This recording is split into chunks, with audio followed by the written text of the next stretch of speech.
こう来て押すのか。ちょっと待て。ポチッとな。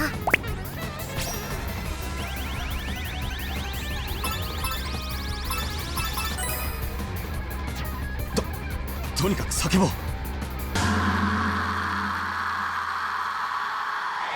それだけ？ 2020, it's been a pretty crap year, hasn't it? But despite all the horrible, terrible things that have happened in 2020 so far, there have been a lot of good games to come out this year. The thing about all these games is that I honestly don't have much to say about them. Like Final Fantasy VII Remake, it's great. Doom Eternal, it's great. Neo 2, it's great. Animal Crossing New Horizons, it's great. The Last of Us Part 2, pretentious shite. But the one game I actually did have a lot of things to say on is Sakura Wars, otherwise known as Shin Sakura Wars in Japan. I saw this game premiered live at Sega Festival 2019, and a lot of people were really excited about it, and Sega seemed really intent on promoting the Sakura Wars franchise again. So I played it, I bought it, I had a lot of fun with it, and yeah, here are my thoughts on Sakura Wars. But before I get into the video, make sure you subscribe to the channel, follow me on social media, at Instagram and Twitter at Zmings, and let's just jump right into the review of Shin Sakura Wars. Enjoy.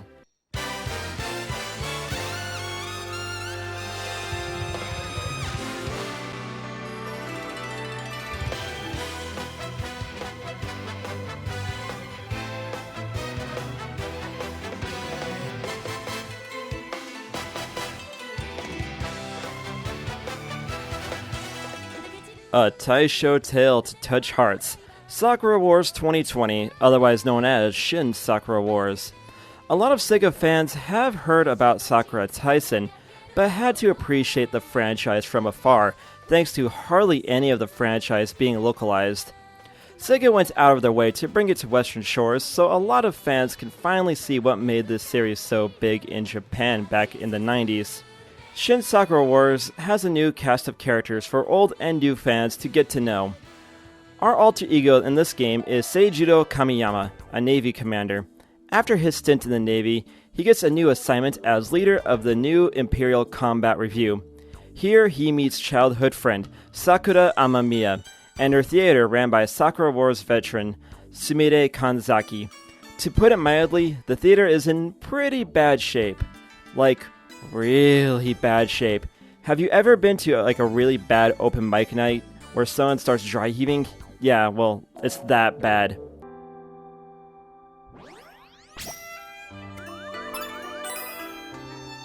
They just plain sucked. I've seen teams suck before, but they were the suckiest bunch of sucks that ever sucked. For those who are familiar with previous Sakura Taisen games, this isn't a full-on reboot. Instead, it is a soft reboot that has just enough threads for old fans to enjoy, but fresh enough for newcomers, aka anyone in English-speaking territories, to enjoy. And based off events in this game, it's not like more past characters returning in the future is totally off the table. It's not like they brought back previous protagonist Ogami, sodomized and killed him with a golf club, that Sakura has to go finish the job, and then when she does have the chance to finish the job, she doesn't. That would just be plain stupid. Oh wait, where was I? The plot is set out like a nice 26 episode anime. We get waifus, rivals, more waifus, a tournament arc, a big bad, and some stuff that doesn't make sense, and fan service. What's not to love? Sakura Wars has two gameplay modes, mech battles and living your life as Kamiyama and getting into mischief. Let's talk about the latter first.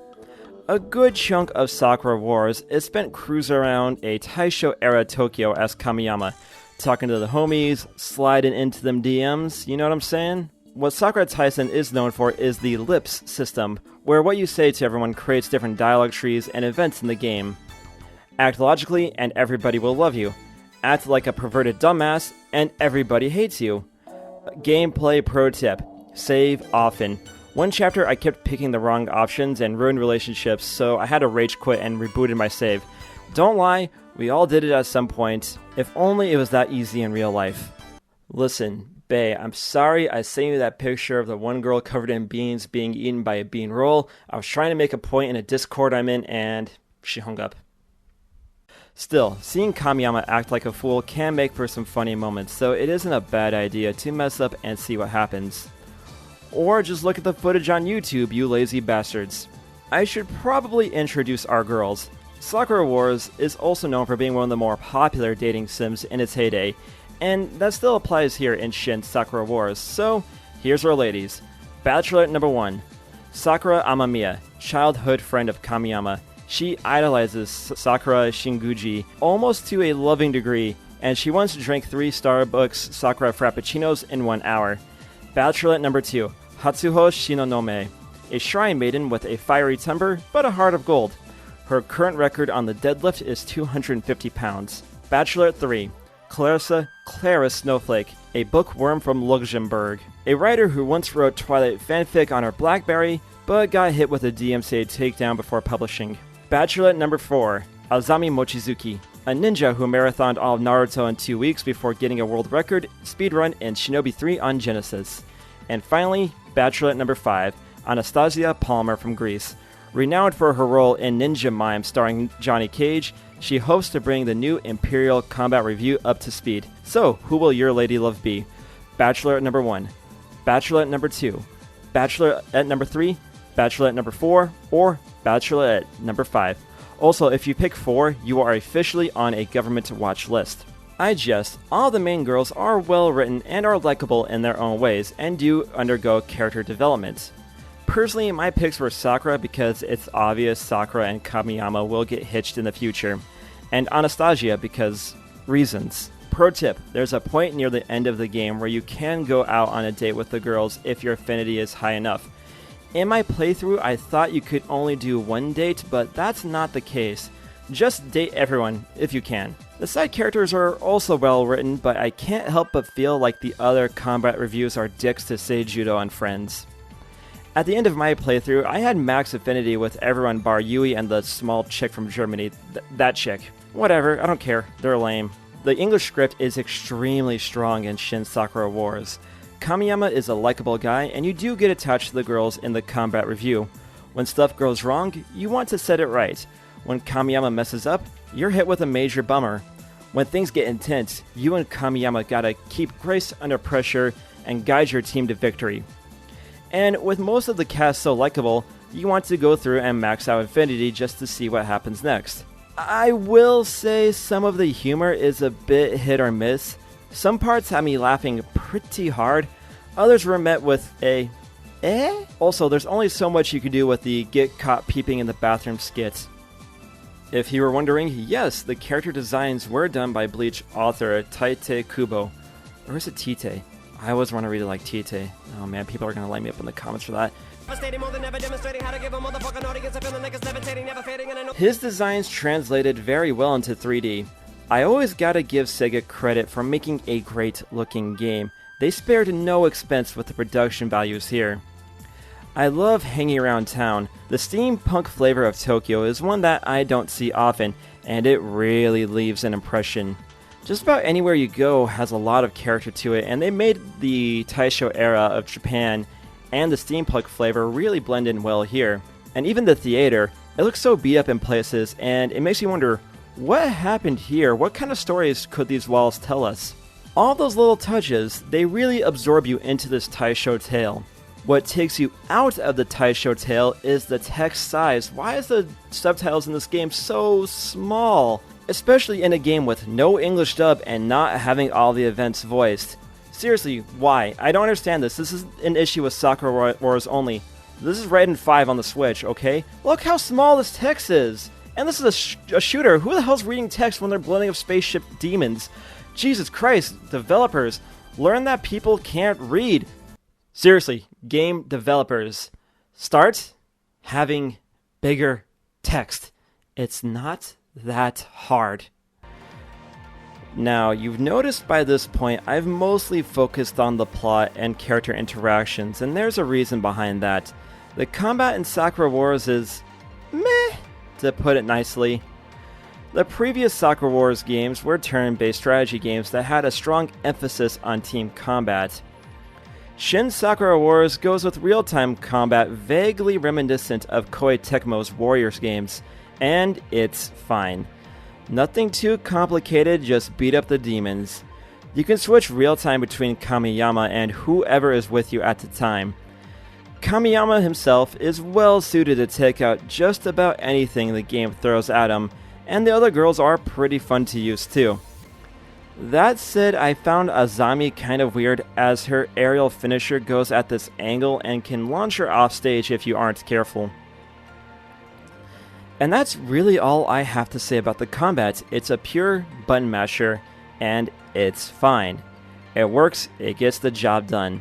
It just isn't gonna scratch that itch that games like Ninja Gaiden Black or Shinobi will scratch. Will Azami star in the next Shinobi game? That would be pretty dope. But Sakura Wars commits two cardinal sins of gameplay. The first one is being repetitive. Not much strategy beyond just button mashing, and the second is being too easy. Now, I don't think difficulty is an end-all be-all for a game, but a bit of resistance would be appreciated. I don't think I lost any lives at all, and about the only boss that provided any kind of challenge was the penultimate boss. But even still, my mech didn't even lose half of its life. And either this game really is that easy, or I'm the god king of space in anime, because I finished each level with an S ranking. So I vote for the latter. Oh yeah, and if you want 100% completion, be prepared to clear each mission no less than 5 times. I didn't because that would get boring. And for what, bromides? What the hell's a bromide? So according to my phone, a bromide, it's either a chemical compound or it's a trite statement that is intended to soothe. What was wrong with just calling them trading cards? Despite the weak combat, Sakura Wars was a lot of fun. When there was tension in the plot, I felt it. When the stakes were raised, I felt more motivated to see it through. And when the plot did get too intense or there was a bit of a lull in the plot, Koi Koi was there and that was a lot of fun to play too. And now, I know how to play Koi Koi. There is a lot of potential with Shin Sakura Wars. The game ends with some loose ends that need tying, combat that can easily be built into something deeper, and Kamiyama getting molested, so the sequel does have a lot of things they can build off of. All I know is Sega did a bang-up job with Shin Sakura Wars, and I have no doubt that Kamiyama, Sakura, and the new Imperial Combat Review will build their legacy much like the Flower Review before them.